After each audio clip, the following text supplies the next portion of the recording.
میرے معزز دوستو، السلام علیکم۔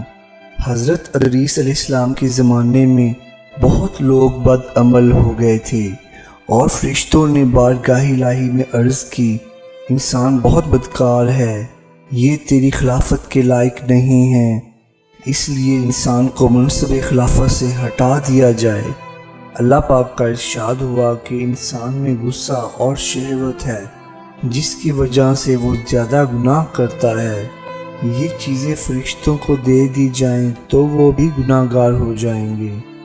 فرشتوں نے کہا، ہم تو کبھی بھی گناہ کے قریب نہ جائیں گے، خواہ وہ کتنا ہی غصہ اور شہوت ہو۔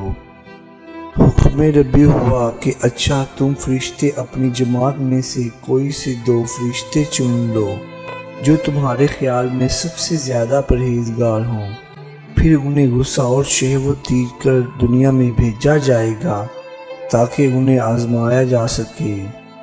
چنانچہ ہاروت اور ماروت جو بہت پرہیزگار فرشتے تھے منتخب ہو گئے اور انہیں غصہ اور شہوت دے کر شہر بابل میں اتار دیا گیا اور کہا گیا کہ تم دونوں میں قاضی بن کر لوگوں کے درمیان فیصلہ کیا کرو، اور شام کو اسم اعظم کے ذریعے واپس آسمان پر آ جایا کرو۔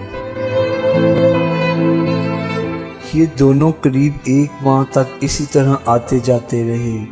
اس عرصے میں ان کے عدل و انصاف کا چرچا عام ہو گیا اور بہت سے مقدمے ان کے پاس آنا شروع ہو گئے۔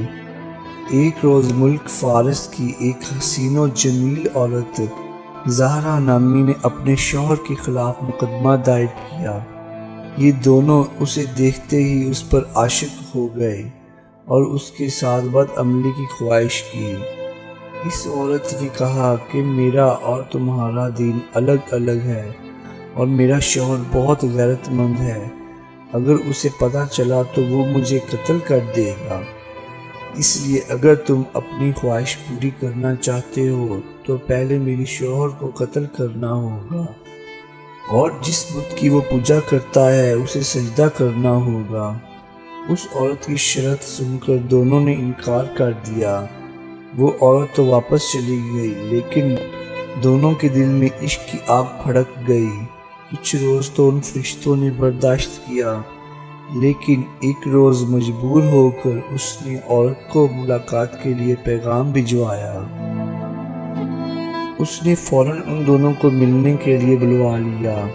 جب دونوں وہاں پہنچے تو وہ خوب بناؤ سنگار کر کے بیٹھی تھی۔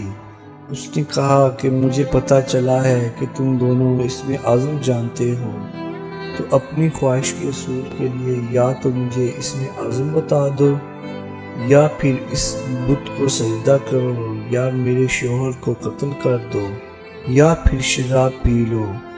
دونوں فرشتوں نے سوچا کہ اسم اعظم تو اسرار الہی ہے، اسے فاش نہیں کیا جا سکتا، اسی طرح بت کو سجدہ کرنا یا کسی کو قتل کرنا بھی کبیرہ گناہ ہے، اس لیے چلو شراب لاؤ، ہم شراب پی لیتے ہیں۔ جب وہ دونوں شراب پی کر مست ہو گئے تو اس عورت نے دونوں سے بت کو سجدہ بھی کروایا، اپنے شوہر کو قتل بھی کروا لیا، اور اسم اعظم معلوم کر کے صورت بدل کر آسمان پر جا پہنچی، اور حق تعالیٰ نے اس کی روح کو زحل ستارے سے منتقل کر دیا۔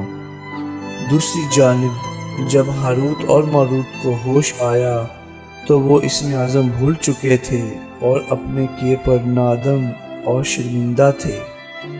حق تعالیٰ نے فرشتوں سے فرمایا کہ انسان میری تجلی سے دور رہتا ہے، لیکن یہ دونوں تو ہر شام حاضر بارگاہ ہوتے تھے، پھر بھی شہوت سے مغلوب ہو کر گناہ کر بیٹھے، تو اگر انسان سے گناہ سرزد ہوتا ہے تو اس میں تعجب کی کیا بات ہے؟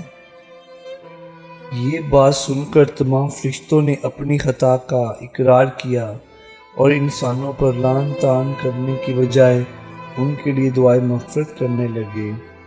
اس کے بعد ہاروت اور ماروت حضرت ادریس علیہ السلام کی خدمت میں پیش ہوئے اور اللہ کے حضور معافی کی درخواست کی۔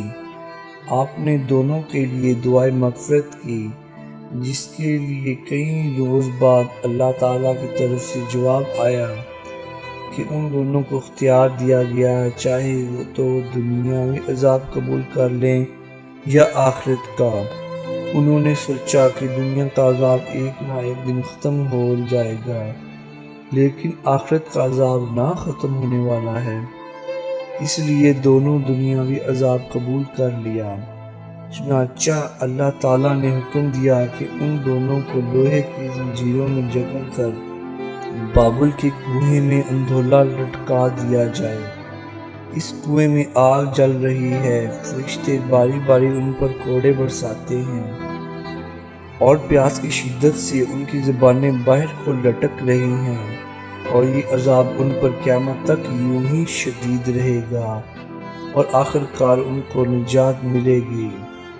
یہ تفسیر عزیزی نے بحوالہ ابن جریر حکم اور دیگر تفاسیر نے حضرت ابن عباس، علی المرتضی، عبداللہ ابن مجاہد رضی اللہ عنہم اجمعین سے روایت کی بیان کی ہے۔ دوستو، اگر آپ کو میری ویڈیو پسند آئی ہو تو پلیز میرے چینل کو سبسکرائب اور لائک ضرور کریں۔ شکریہ۔